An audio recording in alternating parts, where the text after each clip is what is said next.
So today for our presentation, we're going to explore how Desmos can be a powerful assistive technology tool in the classroom, which can support students with a variety of learning disabilities in math. I'll break down how specific features in Desmos can help students with dyscalculia, ADHD, dysgraphia, and visual processing disorders, making math concepts more accessible and engaging.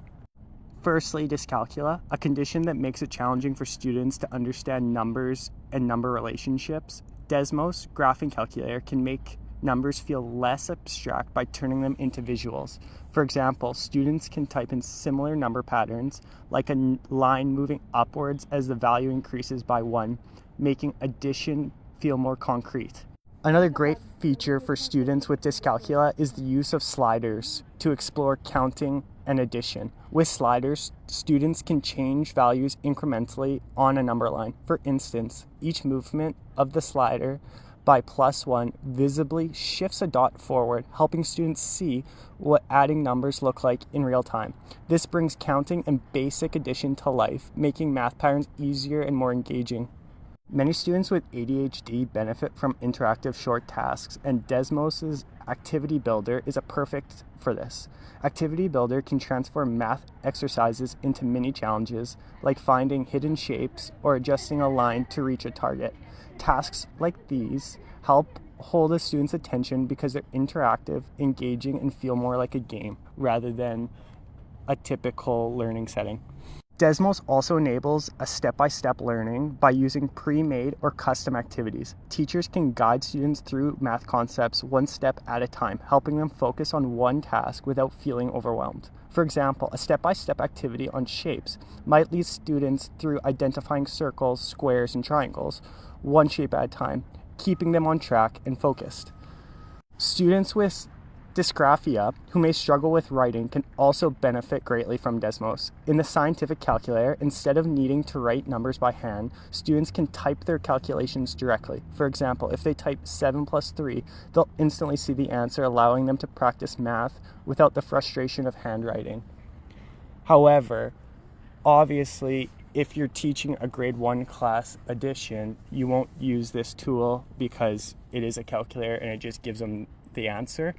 But for older grades that already know how to add, it's a great tool for students to skip the writing and they can just straight type. Desmos also includes a geometry tool that allows for visual manipulation of shapes.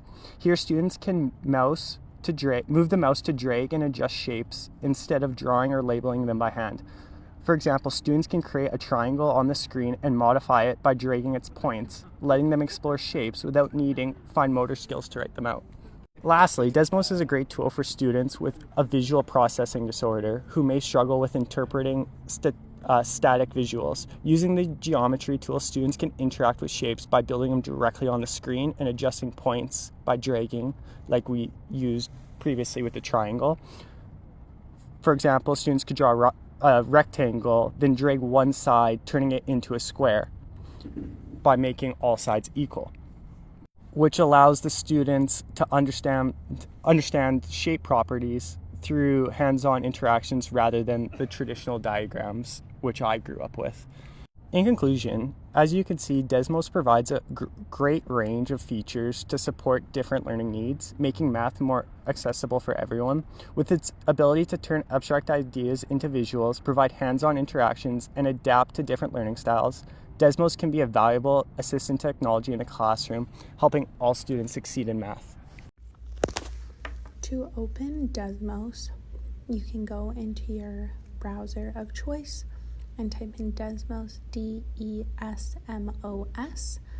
That's step number 1. Step number 2 is clicking on the Desmos website, which should be the first site that pops up.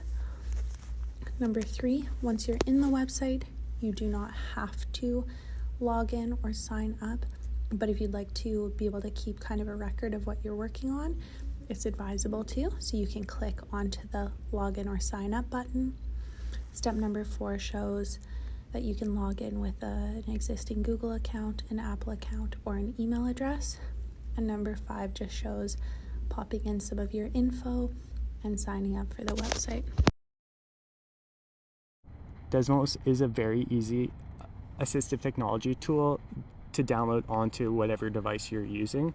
The first thing you will do is you're going to open the App Store on your device. Once the App Store is opened, you're going to locate the search bar at the top of your screen, and you'll type in Desmos, Desmos, and hit enter or tap search. Step 3 is you'll select the correct Desmos app, which you'll see in the PowerPoint slide.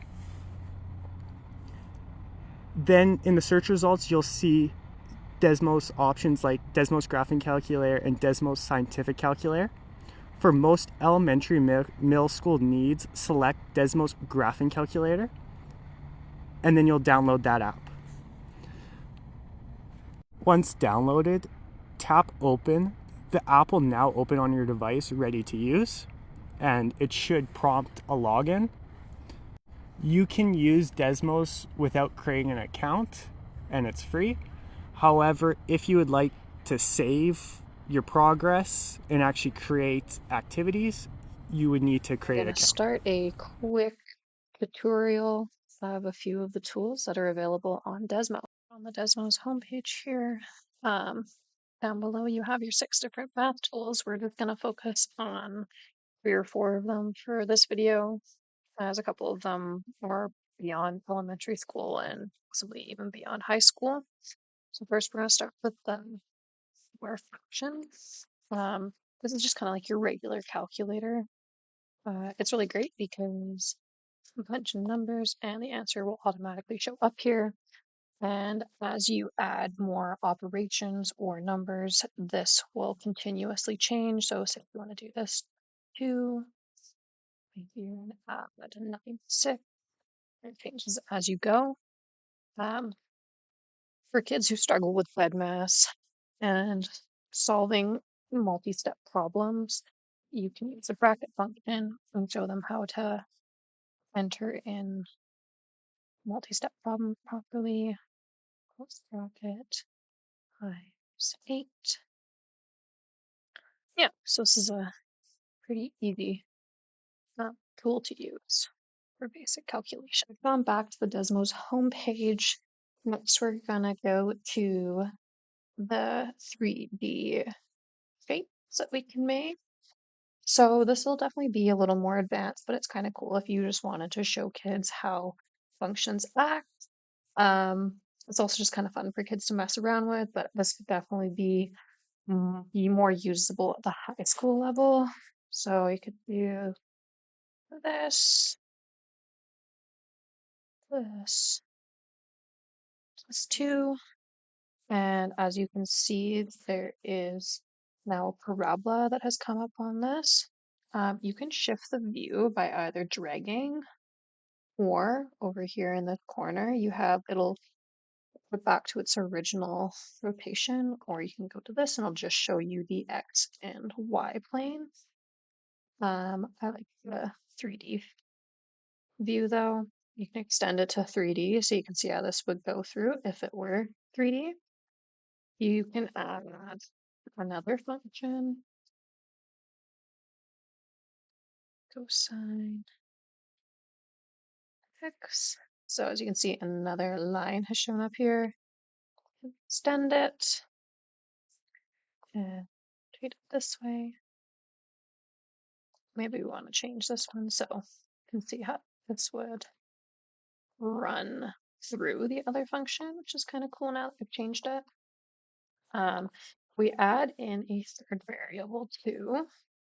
There's this thing called a slider, and this allows for the user to see how this function would act with various inputs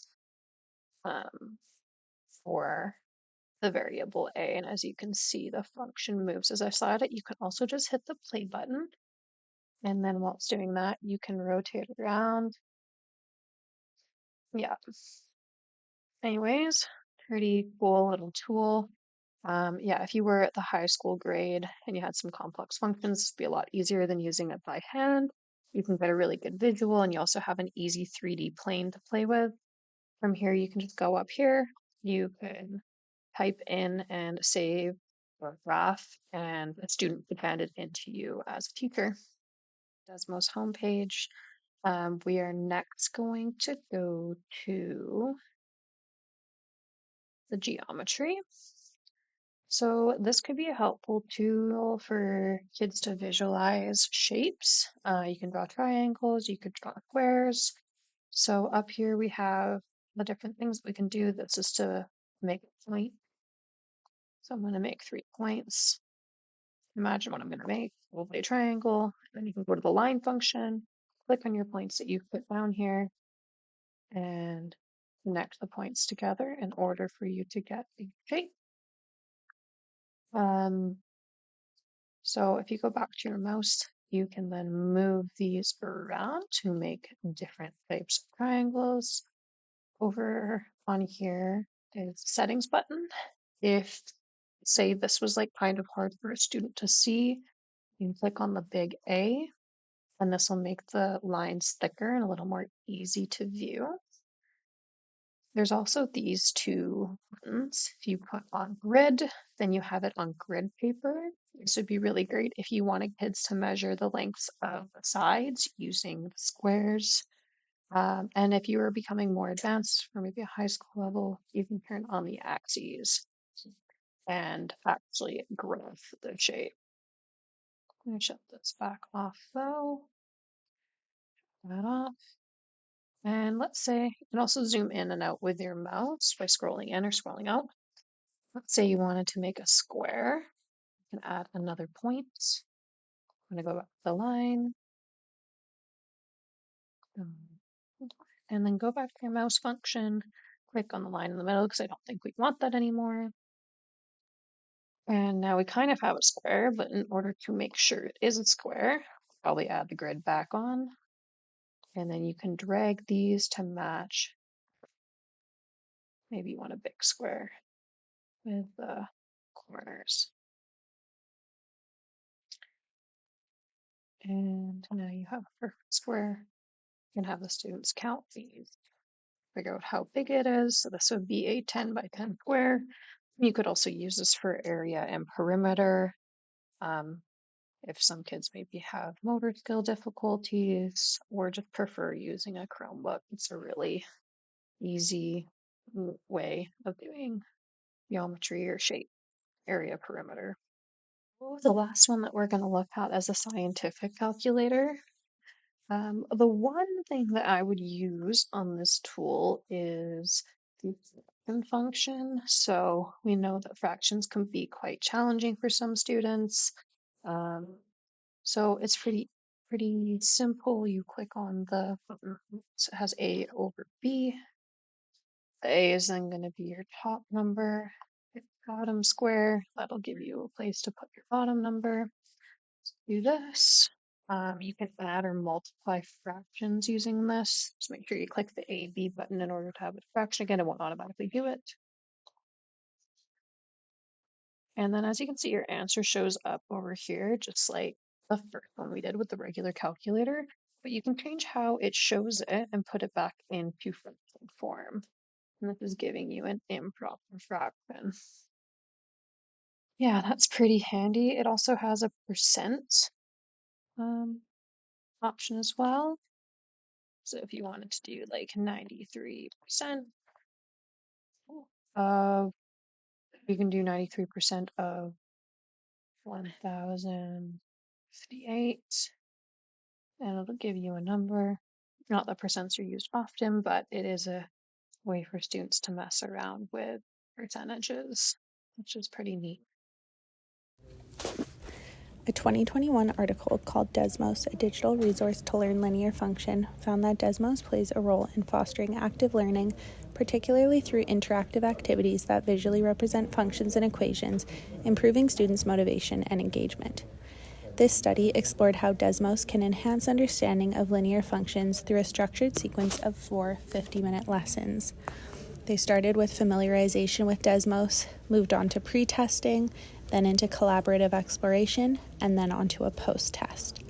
The results found that using digital resources like Desmos increases student motivation and engagement, aligning with other studies that emphasize digital tools' impact on learning attitudes. It also highlighted 3 critical factors influencing the successful integration of technology: lesson design, the teacher's role, and the educational context. Desmos was most effective when the teachers clearly defined learning objectives, fostered student autonomy, and used it as part of a balanced approach that combined digital and traditional resources. A 2017 study called The Case for Adopting Virtual Manipulatives in Mathematics Education for Students with Disabilities explored the effectiveness of virtual manipulatives in enhancing mathematical understanding among students with diverse needs. It emphasizes the potential of these digital tools to improve engagement and learning outcomes. This paper synthesized and analyzed several sources to find that the use of virtual manipulatives aids in visualizing mathematical concepts, making it easier for students to grasp abstract ideas such as fractions, algebra, and geometry. Virtual manipulatives help alleviate cognitive overload by providing built-in supports, allowing students to focus on mathematical concepts without the distraction of complex visual representations. The flexibility of virtual manipulatives allows students to learn at their own pace, revisit concepts, and practice as needed. This personalized approach can lead to improved academic outcomes. The interactive nature of virtual manipulatives keeps students engaged and motivated, and the gamified aspects of many applications encourage students to persist in their mathematical tasks. The paper argues for the broader adoption of virtual manipulatives such as Desmos in mathematics education, particularly for students with diverse abilities. By leveraging the strengths of these digital tools, educators can create more inclusive and effective learning environments. While Desmos is a valuable tool in the classroom, particularly for making math more accessible, there are some important limitations to keep in mind that I'll cover in this slide. The first limitation that I found was its limited offline functionality. One of the main drawbacks of Desmos is that it requires a steady internet connection for most of its features. Features like saving progress, accessing pre-made activities, or even loading interactive graphs are only made available online. For classrooms with unreliable internet, this dependency can be a major obstacle, reducing accessibility and making it hard to use consistently in the day. The next limitation is with students with visual impairments. Desmos is also less accessible for students with visual impairments. Although it offers strong visual support for math concepts, it doesn't fully integrate with screen readers or other assistive technologies that visually impaired students rely on. This can make it challenging for these students to navigate and use Desmos independently, limiting its usefulness for inclusive classroom. Another critique of Desmos is the learning curve, and especially for me, coming from someone who is not good with technology, it has a variety of functions, settings, and tools, and it can feel overwhelming for both a teacher and a student. So teachers might need some extra training before you would use it to fully integrate Desmos into their lessons, and students may require some time to get comfortable with the interface before they would be able to use it completely independently. While Desmos has interactive features, it doesn't allow much customization for individual student needs. For example, there are limited options to adjust visuals, like changing the font size for a student who might have dyslexia, which can be considered a drawback. Finally, Desmos is a math-focused resource, which is fantastic for a math class, but it limits its versatility. Desmos isn't designed to be used in other subjects, so the students who need cross-curricular assistive technology will find it a little bit less helpful, even though it's very helpful for math. This subject-specific design doesn't fully meet the needs of all learners who could benefit from the adaptable assistive tool across the curriculum. So while Desmos is an effective, powerful tool in math education, there are critiques and limitations for using it. In our opinion, Desmos has revolutionized the way students engage with mathematics through its accessible and user-friendly tools, especially for learners with diverse abilities. One of the standout features of Desmos is its emphasis on inclusivity. The speech-to-text functionality allows students with writing difficulties to articulate their mathematical reasoning without the barrier of handwriting challenges. Additionally, the ability to customize settings for visual impairments, such as adjusting color contrast and font sizes, empowers students to tailor their experience to their individual needs. However, while Desmos offers many strengths, we also think there are a few areas for improvement. One concern is that the learning curve can be steep for both students and educators unfamiliar with technology. Instructors might require additional training to fully utilize Desmos' features, which could be a barrier in classrooms already pressed for time. Moreover, some students might struggle with the interface if they are not tech savvy, leading to frustration rather than empowerment. Overall, though, we think that Desmos is a powerful tool that enhances accessibility and engagement in math education. Its strengths in promoting inclusivity are commendable, but addressing the learning curve for both students and educators can ensure that all learners can benefit from its capabilities. Hey, thanks. Bye.